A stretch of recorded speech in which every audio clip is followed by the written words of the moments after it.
पहले ईरान की राजधानी तेहरान में घुसकर हमास पॉलिटिकल विंग चीफ का कत्ल, फिर लेबनान के बेरूत में ईरान के सफीर यानी राजदूत मुश्तबा अमानी पर पेजर अटैक, जिसमें उनकी एक आंख हमेशा के लिए चली गई, दूसरी आंख भी जख्मी है, वो डॉक्टर्स की निगरानी में है।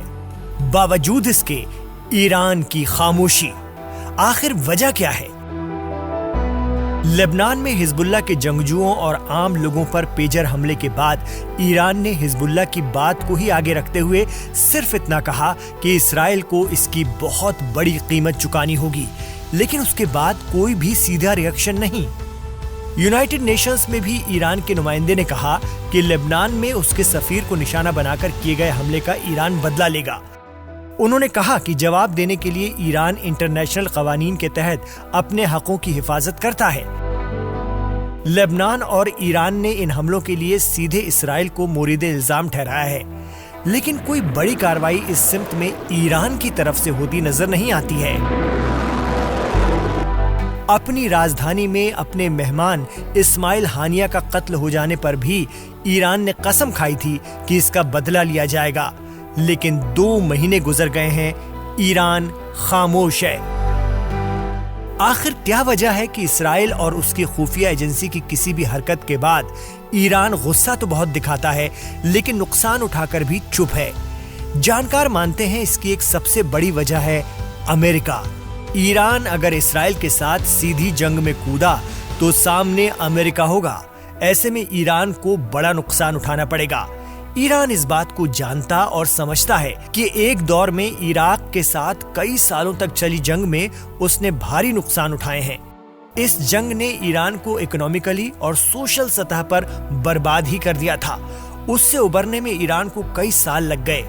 उस जंग के बाद से ईरान एक और सीधी लड़ाई नहीं लड़ना चाहता। वो मिडिल ईस्ट में सऊदी और दीगर अमेरिकी हिमायती मुल्कों पर अपना गलबा तो चाहता है, साथ ही इस्राएल के खिलाफ फिलिस्तीन की हिमायत इस्लामिक क्रांति के बाद उसकी फॉरेन पॉलिसी का बड़ा हिस्सा भी है। लेकिन वो ये सब लेबनान, सीरिया, यमन और दीगर मुल्कों में तैयार अपने ग्रुप्स के जरिए ही करना चाहता है।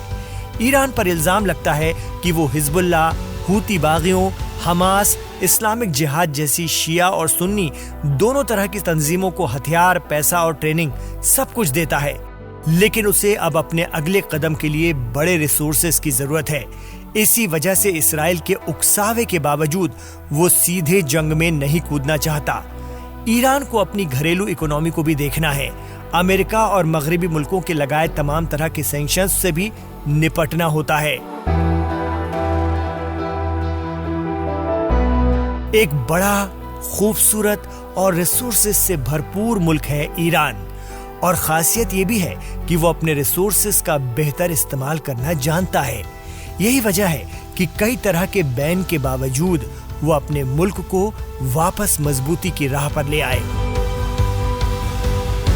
शिया मुसलमानों का जज्बा और उनमें तालीम की सलाहियत ईरान को सुन्नी अरब से जूझने की ताकत देती है। इसलिए इस्राएल के साथ शायद ही ईरान कभी सीधी जंग में उतरे, क्योंकि वो जानता है कि फिलिस्तीन की आज़ादी का सपोर्ट उसे मुस्लिम वर्ल्ड में एक दबंग लीडर बनाता है। लेकिन अमेरिका हिमायती वहाबी सुन्नी ममालिक कभी नहीं चाहेंगे कि मुसलमानों की क़यादत शिया अक्सरियत करे। इसके लिए वो अमेरिका और इस्राएल का साथ देंगे और देते भी हैं। सऊदी अरब अमेरिका के बहुत करीबी है। यूएई, जॉर्डन और मोरक्को तो अब्राहम समझौते के तहत खुद इस्राएल के साथ हैं। कभी खिलाफत उस्मानिया का मरकज रहा टर्की या तुर्की आज सिर्फ धमकियों से काम चलाता है। उसे अपनी नेटो मेंबरशिप बचाए रखने की फिक्र रहती है। इसीलिए फारस की खाड़ी से मिडिल ईस्ट पर दबदबा भी बना रहे और जंग के नुकसान से भी बचे रहें। ईरान इस पॉलिसी पर चलता है जो काफी हद तक कामयाब भी है। जानकार कहते हैं कि ईरान तब तक सब्र बनाए रखेगा जब तक अपनी रेड लाइन की हिफाजत कर सकता है।